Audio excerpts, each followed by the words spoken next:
Hi folks, welcome back to the Hoard. So, this is the last installment on this guy here.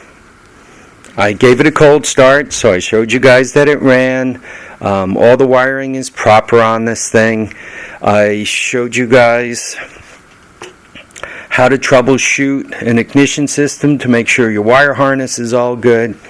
And lastly, what I did is I just hacked a square plug Pit Bike ignition in. And what I'm going to do is I'll put the link below for this whole setup, and we'll talk about it again in a moment.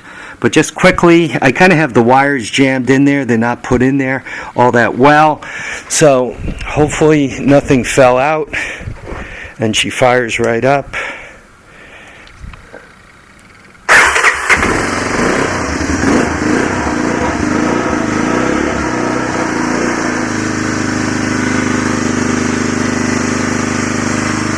So this is, right, the round plug is out.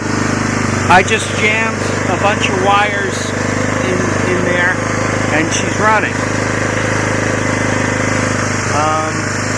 I can't turn it off because the on and off is not hooked up.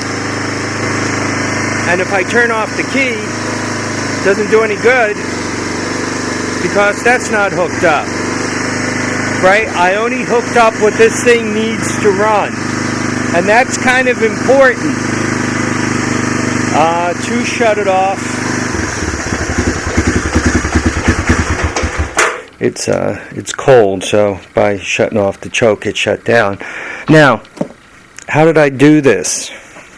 First of all, I love these Pit Bike ignition systems.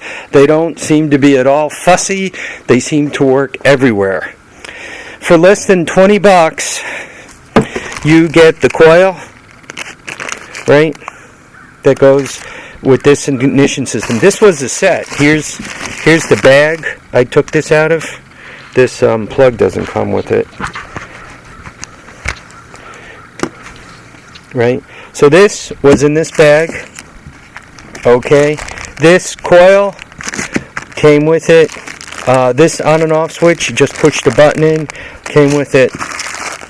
And the wire harness came with it with the little plug. I got this from right here. It's handy having spare parts around, right? See the wires I cut? So that's where I got this from. Once again, for less than 20 bucks, less than $20, you could have spark to your engine. When you have spark to your engine, you have a running bike. I mean, guys, it's that simple. How do you hook up the wires? Well, let me show you now that I have this really cool wiring diagram here.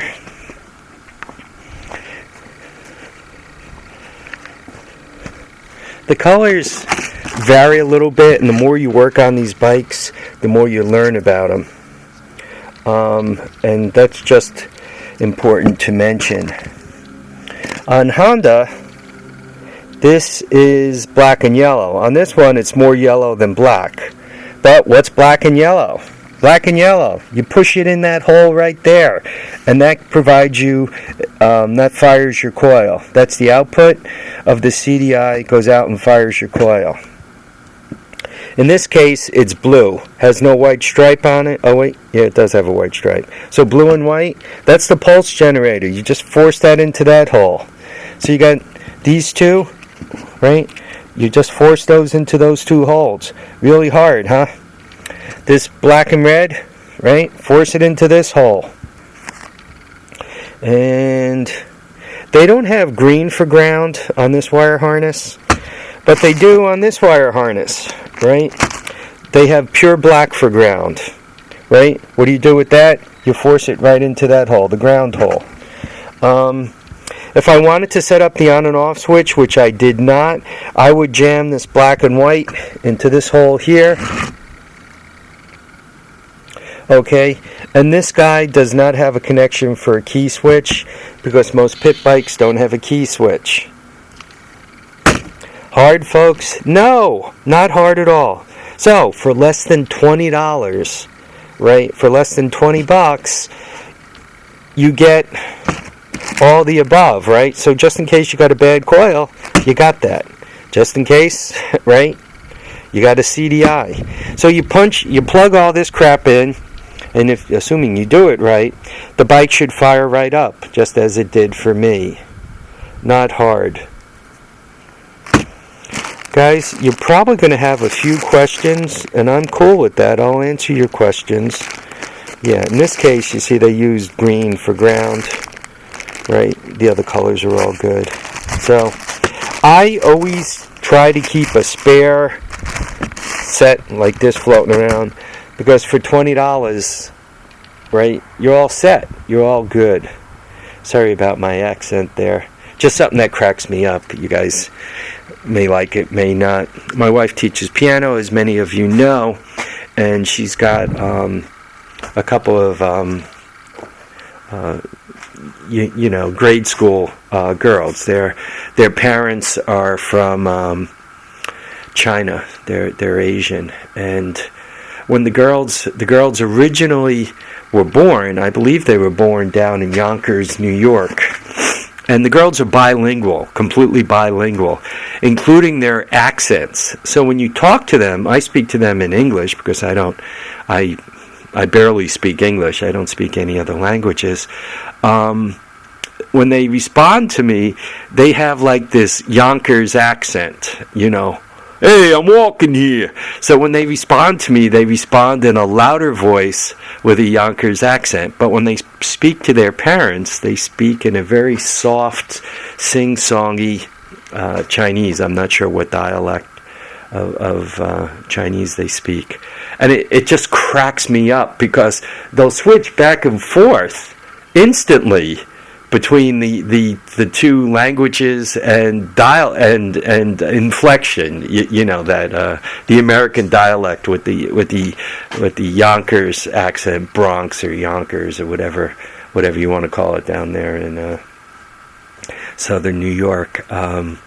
It just cracks me up because it's flawless, and you see this, you know, tiny little girl with this voice that you know sounds like a cab driver, the old-fashioned cab driver. It sounds like a longshoreman, perhaps. Let's go with that. It sounds like a longshoreman, and just the response is great. Or my response to it is great. I crack up. They probably think I'm crazy, you know, because I find it so funny. I try to promote this situation where, you know, I'll be talking to their parents and they'll have something they need to respond to both me and their parents, because once again, to their parents, they respond with a very soft, nasal Chinese response, and then to me, they respond to me with that Yonkers accent. It makes me laugh, and you know, so I kind of crack up, and then you know, the parents and them are looking at me with a strange look, like, what is it with this guy? He's the loony. All right, folks. I hope this helps. For anybody who has any questions, please ask. I keep getting the question about my it's probably easier to show you from here. Doesn't matter if you got a pit bike or what you have, right? If I were wiring this bike up, see this white wire and this yellow wire, they come from the stator. They go, see how they're covered like that? That means they're providing an output, because you don't want to short them to ground, because that'll get you into trouble. These two wires are used. These go to the voltage regulator, which is right here eventually. Maybe I can show you those two wires. And they provide two phases of AC that eventually the voltage regulator turns into. Yeah, I can't show them to you well. Anyway, if you're able to, I don't know, I can't get the camera there to show you well. Anyway, take my word for it. There's a white wire and a yellow wire that go to the voltage regulator. And then typically there's a black wire, or you take ground off the case of the voltage regulator, and a red wire which goes to the positive side of the battery, and that's how you charge your battery. That's what these two wires do. They have nothing to do with spark. Nothing. Your engine is providing you with this black and red, which is what provides power to your CDI unit, right? I mean, one could hack this right in, right? Black and red, right to that, right? Your blue and white, right there. Your black, or you know, in this case, they're using black for ground, right? Right there. And then you take this here, you run it out to your spark coil, right? The other side of your spark coil is grounded, and this would fire this bike up, assuming it was wearing a carb and was ready to go. So I keep getting asked that question on a pit bike. How come with these two wires not hooked up, how come I'm not getting any spark? Well, those aren't needed for spark. Those are needed for charging your batteries, right? Here it is. Alright folks, once again, I want to thank you all for watching and commenting and subscribing. Remember to keep your feet down, keep your head up, and please get out there and enjoy all your days. Bye now, folks.